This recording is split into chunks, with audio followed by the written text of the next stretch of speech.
Hey everybody, and welcome into Clearing the Benches. Well, the NHL All-Star Game is behind us, and starting tonight, teams are ramping up for their second half playoff push. So this week on Clearing the Benches, we're going to be all about seedings. Today we're going to do the Western Conference. I'm going to tell you who I think is going to be the number one seed coming out of the West. Tomorrow we're going to do the same thing with the East. And then after that, we're going to go back to the West for the 2 through 8. And then to the East for 2 through 8. So we got a really good week ahead of us.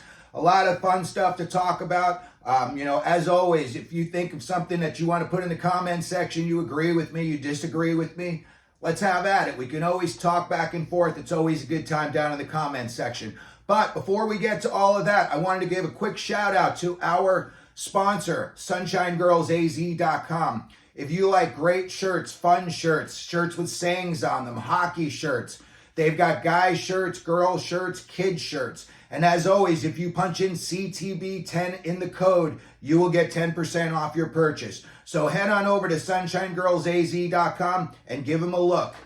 Alrighty, second half of the NHL season is upon us. And I was just looking over the schedules on a lot of the teams.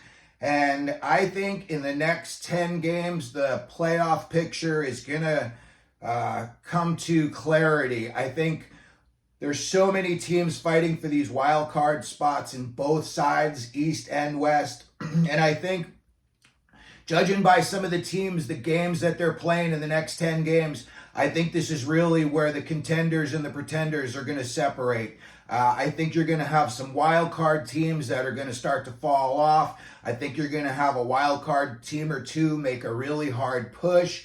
Then there's the trading deadline. Regarding the trading deadline, I think it's kind of been that it used to be all the big trades came on that one day.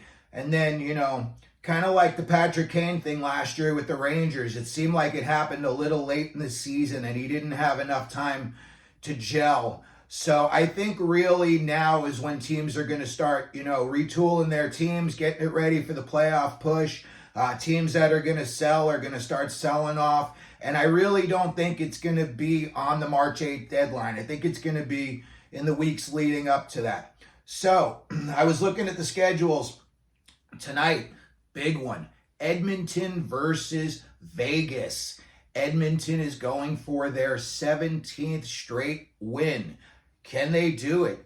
Vegas has had a little bit of time off, to get ready for this game. I am sure that this is going to be a tight game. I would be very surprised if this was a blowout either way. And as far as can Edmonton win, obviously it's just a coin toss. But this is going to be a really good game tonight. Looking at the other teams, I really feel like it kind of shakes out in the West to 6 teams, that are really going to be vying for the number one seed.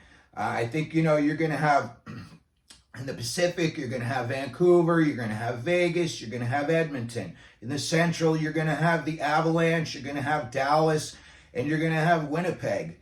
The majority of them have played about the same amount of games, except for Edmonton. They have only played 45 games when everybody else has played like 49, 50 games.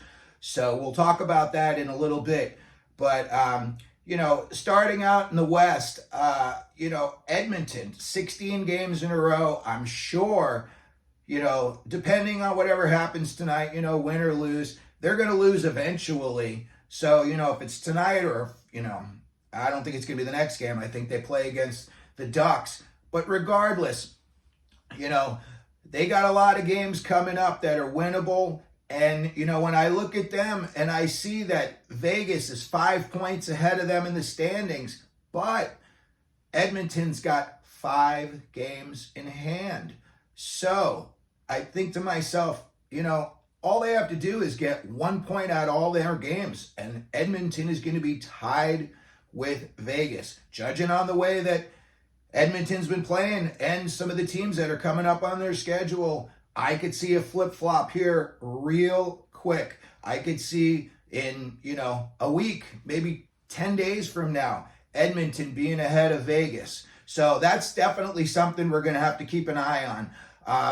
Regarding Vegas, they've got a big team. They're the champs. You still got to go through them to win the cup. And, as they always do at the trade deadline, they tinker. They make little deals here and there, but those deals usually turn out to be big ones in the playoffs. So we'll see if Vegas is going to do anything, try to tighten it up a little bit moving forth into the playoffs.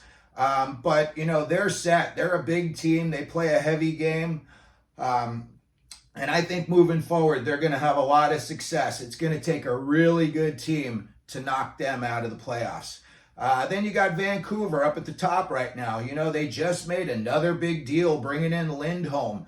I was looking at their lineup. They've got 10 guys that are 6'2" or bigger. Tocchet's got them, playing a heavy game. 33, 11, and 5. They've got 71 points. More or less, if they play 500 hockey down the stretch, they're still going to finish with 101 points. And in my opinion, I think they're going to do a little bit better than that. However, in their games coming up right now, they are playing against some playoff-hungry teams or teams that are trying to, get everything tightened up, buttoned up nice and neat before the playoffs. Vancouver's got games coming up against Carolina, Boston, Detroit, Washington, and then they catch a little break. They get Chicago. But again, second half of the season, it's kind of like a new start. A lot of teams that might have sucked in the first half start to pick it up in the second half. So, we'll have to see what happens there. Over in the Central, I look there and, you got the Avs at the top. They've got 67 points, but you got Dallas with just 1 point behind them. And then Winnipeg is right there as well. These are all teams that if any one of these teams came out of the Central, it wouldn't surprise me. These are all teams that have got very well put together rosters. I think all three of these teams have playoff rosters that could have playoff success. I think one of the big questions, for the Avalanche, they just let their backup goaltender Prosvetov go through waivers, and they had to, nobody wanted him. They had to send him down to their Colorado AHL team. What are they going to do in terms of a backup to Georgiev? He's played a lot of games. And as the season goes on, these games get more and more intense, and especially when teams are vying for playoff spots, playoff position, home ice in the playoffs. So looking to see what, the Avalanche are going to be doing coming forward. They're at 49 games, and they've got a lot of tough Eastern Conference games coming up right now. They're playing against the Rangers, the Devils, Carolina, Florida. So again, like I said, in the next, 10 days or so, the standings could just shake out a little bit, especially when you've got teams that are only separated by a handful of points here. And then I look at Dallas, and Dallas is, 30, 13, and 6 with 66 points. Now, you could either say that they've got an experienced team, or you could say that they've got an old team. But, they are getting a lot of balanced scoring on their team.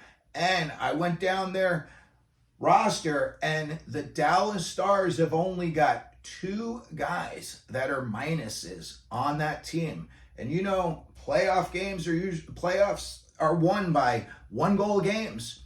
So plus minus, I know a lot of people dismiss it. I don't. I think it's very valuable. I think it's an accountability stat. So, you look at Dallas, Jason Robertson, 50 points. Rupe Hintz, 47. They've got Duchesne in the 40s, Sagan, Pavelski, Jamie Benn. And the big one for me is I think they've got the best goalie in the West. I think Ottinger is, when it comes down to it, I think he's going to be the guy that's going to be toughest to beat. I know a lot of these teams, people are going to say, oh, come on, Winnipeg's got Connor Hellebuck. Yeah, but how many games has Hellebuck played in the playoffs? Ottinger's got that, experience. And I think as, the season kind of dwindles down and it starts becoming into a logjam, little tiny things like that really come to light. And I'm not saying that I don't think Connor Hellebuck is, if not but one of the best goalies in the NHL, because I do. I love his game. I love his fight. I think he's a big time compete guy. I just think if I had to pick a guy, I would pick Ottinger over him. So, Winnipeg, another team I'm looking at right now, and they're right there. They've got some games coming up that are very winnable, but they're also playing against some playoff hungry teams. They got to play against Pittsburgh twice. They got to play Philly. San Jose has been playing better as of late. They've got to play Vancouver. They've got a home and home coming up against Seattle. So they're definitely going to be a team that, coming up into the playoffs, either this is teams tuning it in or they're tuning it out. Sometimes teams, now that the playoff hunt is really coming to light, some of these teams collapse under the pressure. And, even though they've had a great season so far, when it matters, they don't, produce like they should. I'm not saying that's happening in Winnipeg, but, again, they don't have the playoff experience, in my opinion. So we'll have to see. Monahan, they got bigger. They got guys like Brendan Dillon on that team that's 6'4". Another huge team. I looked at their lineup. They've got 15 guys that are 6'2" or bigger. I think Vegas proved you've got to have a big, heavy team to win the cup. And especially if you're going to have to go through Vegas, a big, heavy team. And if they get home ice, boy, they love, playing in front of their home crowd. Another thing is I looked at, and you say to yourself, hey, when it push comes to shove, just to the eye test, not to stats, not to analytics, who do you see that really shines? Who do you think that could put a team on their back and really carry it through? So when it's all said and done, and we've just looked at all the stuff that we just looked at and talked about, I'm going to go out on a limb and I'm going to say I think the Dallas Stars are going to be the number 1 seed coming out of the West when the playoffs start. So let me know what you think down in the comments section. Let me know what team you think is going to be the number 1 seed in the West. Let me know if you agree with me. Maybe you think I'm crazy. Put your reasoning down in the comments. And if you could, please hit the like and subscribe button. It really helps us out. And as we always do here at Clearing the Benches, let them know you're out there.